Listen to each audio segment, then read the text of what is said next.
ನಮಸ್ಕಾರ ಸ್ನೇಹಿತರೆ. ತಮಿಳುನಾಡು ಮತದಾನ ಮುಗಿದು ಒಂದು ವಾರ ಆಗಿರ್ಬೋದು. ಮತದಾನದ ನಂತರ ಕಾಯ್ತಕ್ಕಂಥದ್ದು ಮುಂದೆ ಯಾವ ಪಕ್ಷ ಅಧಿಕಾರಕ್ಕೆ ಬರುತ್ತೆ ಅಂಥೇಳಿ ಸಾಕಷ್ಟು ಚರ್ಚೆಗಳು ಈಗಾಗಲೇ ಟಿ ವಿಯಲ್ಲಿ ಸಮೀಕ್ಷೆಗಳು ಪ್ರಾರಂಭ ಆಗಿ ಬಹುಶಃ ಮುಕ್ತಾಯ ಆಗಿರಬಹುದು. ಕೆಲವೊಂದು ಸಮೀಕ್ಷೆಗಳು BJP ಮತ್ತು AIADMK ಬರುತ್ತೆ ಅಂತೇಳಿ ಹೇಳುತ್ತೆ. ಕೆಲವೊಂದು ಸಮೀಕ್ಷೆಗಳು ಬೇರೆ ಬೇರೆ ಪಾರ್ಟಿ ಬರುತ್ತೆ ಅಂತ ಸಮೀಕ್ಷೆ ಮಾಡಿರಬಹುದು. ಒಟ್ಟಾರೆಯಾಗಿ ಈ ಒಂದು ತಮಿಳುನಾಡು ಚಿತ್ರಣ ಅಂತ ಏನು ಹೇಳ್ತೀವಿ, ಬಹಳ ಹಿಂದಿನಿಂದ ನಾವು ಗಮನವನ್ನು ಕೊಟ್ಟಾಗ ಒಂದು ಪಕ್ಷ ಅಧಿಕಾರದಲ್ಲಿ ಇದ್ದ ನಂತರದಲ್ಲಿ ಮತ್ತೆ ಮುಂದಿನ ಟರ್ಮ್ ಅಂತ ಏನು ಹೇಳ್ತೀವಿ, ಆ ಒಂದು ಟರ್ಮಲ್ಲಿ ಅದೇ ಪಕ್ಷ ಅಧಿಕಾರಕ್ಕೆ ಬರುತ್ತೆ ಅಂತ ಹೇಳೋದಕ್ಕೆ ಆಗೋದಿಲ್ಲ. ಆದರೆ ಈ ಒಂದು ವಿಶೇಷ ಅಂತೇಳಿ ಹೇಳ್ಬೋದು. ಈ ಸಲ ಈ ಸ್ಟಾಲಿನ್ ಅವರು ಪ್ರಸ್ತುತ ಯಾರು CM ಆಗಿದ್ದಾರೆ ಅವರ ಒಂದು ಪಕ್ಷ DMK ಪಕ್ಷ ಒಂದು ಸ್ಟಾಲಿನ್ ಅವರ ಒಂದು ಜಾತಕದ ವಿಚಾರವನ್ನು ನೋಡಿದಾಗ ಬಹಳ ಅದ್ಭುತವಾಗಿ ಅವರ ಜಾತಕದಲ್ಲಿ ಗ್ರಹಗಳ ಬಲ ತುಂಬ ಚೆನ್ನಾಗಿದೆ. ತುಲಾ ಲಗ್ನದಲ್ಲಿ ಶನಿ ಉಚ್ಚನಾಗಿರೋದು, ಮತ್ತು ಪಂಚಮದಲ್ಲಿ ರವಿ, ಮತ್ತು ಶನಿಯ ಮನೆಯಲ್ಲಿ ರಾಹು, ಸಪ್ತಮದಲ್ಲಿ ಗುರು.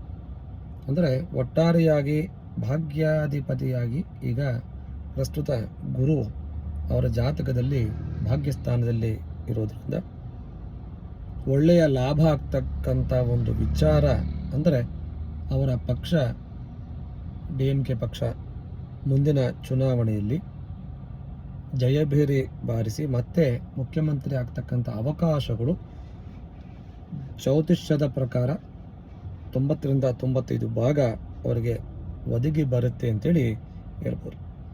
ಕಾರಣ ಗ್ರಹಗಳ ಬಲ ತುಂಬಾಗಿ ಚೆನ್ನಾಗಿರೋದ್ರಿಂದ ಪ್ರಸ್ತುತ ಮುಖ್ಯಮಂತ್ರಿ ಆಗಿರ್ತಕ್ಕಂಥವ್ರು ಮುಂದಿನ ಸಲ ಅವರೇ ಆಗೋ ಅವಕಾಶಗಳು ಹೆಚ್ಚಿನ ರೀತಿಯಲ್ಲಿದೆ ಅಂತೇಳಿ ಹೇಳ್ಬೋದು. ಹೊಸದಾಗಿ ಫಿಲಮ್ ಆ್ಯಕ್ಟರ್ ವಿಜಯ್ ಅವರು ಒಂದು ಪಕ್ಷವನ್ನು ಸ್ಥಾಪನೆ ಮಾಡಿ ತುಂಬ ಫೈಟ್ ಕೊಡ್ತಾರೆ ಅಂತ ಹೇಳಿರ್ತಾರೆ.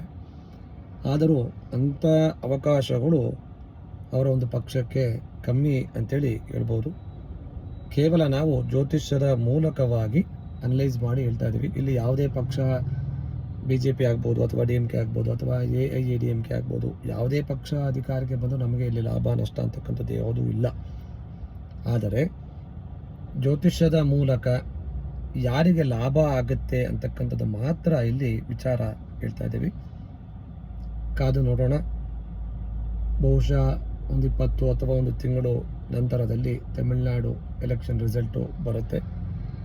ಬಂದ ನಂತರದಲ್ಲಿ ಜ್ಯೋತಿಷ್ಯದ ಮೂಲಕ ಹೇಳಿರ್ತಕ್ಕಂಥ ಈ ವಿಚಾರ ಸ್ಟಾಲಿನ್ ಅವರು ಮುಂದಿನ ಬಾರಿ ಜಯಭೇರಿ ಬಾರಿಸಿ ಮುಖ್ಯಮಂತ್ರಿ ಆಗ್ತಾರೆ ಅಂಥೇಳಿ ನಮ್ಮ ಪ್ರಕಾರ ಜ್ಯೋತಿಷ್ಯದ ಮೂಲಕವಾಗಿ ವಿಚಾರಗಳನ್ನು ಹೇಳ್ತಾ ಇದ್ದೀವಿ. ನೋಡೋಣ, ಜ್ಯೋತಿಷ್ಯದ ಮೂಲಕವಾಗಿ ಹೇಳಿರ್ತಕ್ಕಂಥ ವಿಚಾರ ನಿಜ ಆಗುತ್ತೆ, ಮತ್ತು ಇದೇ ಸ್ಟಾಲಿನ್ ಅವರು ಮುಖ್ಯಮಂತ್ರಿ ಆಗ್ತಾರೆ ಅಂತಕ್ಕಂಥ ವಿಚಾರವನ್ನು ಮತ್ತೊಮ್ಮೆ ಹೇಳ್ತಾ ಇದ್ದೀವಿ. ಕಾಮೆಂಟನ್ನು ಮಾಡಿ, ನಿಮ್ಮ ಪ್ರಕಾರ ಯಾವ ಪಕ್ಷ ತಮಿಳುನಾಡಲ್ಲಿ ಅಧಿಕಾರಕ್ಕೆ ಬರುತ್ತೆ? BJP ಬರುತ್ತವಾ, ಅಥವಾ ವಿಜಯ್ ಅವ್ರ ಪಕ್ಷ ಬರುತ್ತಾ, ಅಥವಾ DMK ಬರುತ್ತಾ, AIADMK ಬರುತ್ತಾ, ಅಥವಾ ಇತರೆ ಬೇರೆ ಪಕ್ಷಗಳು ಯಾವುದಾದ್ರೂ ಬರುತ್ತಾ ಅಂತಕ್ಕಂಥದ್ದನ್ನು ಕಾಮೆಂಟನ್ನು ಮಾಡಿ ನೋಡೋಣ. ನನ್ನ ಪ್ರಕಾರ ಸ್ಟಾಲಿನ್ ಅವರೇ ಮುಂದಿನ ಮುಖ್ಯಮಂತ್ರಿ ಅಂತೇಳಿ ಜ್ಯೋತಿಷ್ಯದ ಮೂಲಕ ಹೇಳ್ತಾ ಇದ್ದೀವಿ. ಸಮೀಕ್ಷೆಗಳ ಮೂಲಕ BJP ಮತ್ತು AIADMK ಬರುತ್ತೆ ಅಂತೇಳಿ ಕೆಲವು ಸಮೀಕ್ಷೆಗಳು ಬಂದಿರ್ಬೋದು. ಆದರೆ ನಮ್ಮ ಪ್ರಕಾರ ಜ್ಯೋತಿಷ್ಯದ ಮೂಲಕವಾಗಿ ಅವರಿಗೆ ಪ್ರಸ್ತುತ ಇರ್ತಕ್ಕಂಥ ಗ್ರಹಗಳ ಬಲ ಮತ್ತು ಜೂನಲ್ಲಿ ಗುರು ಬಲ ಬರೋದ್ರಿಂದ ತುಂಬ ಅದ್ಭುತವಾಗಿ ಅವರ ಜಾತಕದಲ್ಲಿ ಗ್ರಹಗಳ ಬಲ ಇರೋದ್ರಿಂದ ಸ್ಟಾಲಿನ್ ಅವರೇ ಮುಂದಿನ ಮುಖ್ಯಮಂತ್ರಿಯಾಗಿ ಬರ್ತಾರೆ ಅಂತೇಳಿ ಹೇಳ್ತಾ ಇದ್ದೀವಿ. ನೋಡೋಣ, ಕಾದು ಮುಂದೆ ನಿಜ ಆಗುತ್ತಾ ಅಥವಾ ಸುಳ್ಳಾಗುತ್ತಾ ಅಂತಕ್ಕಂಥದ್ದನ್ನು. ನಮಸ್ಕಾರ.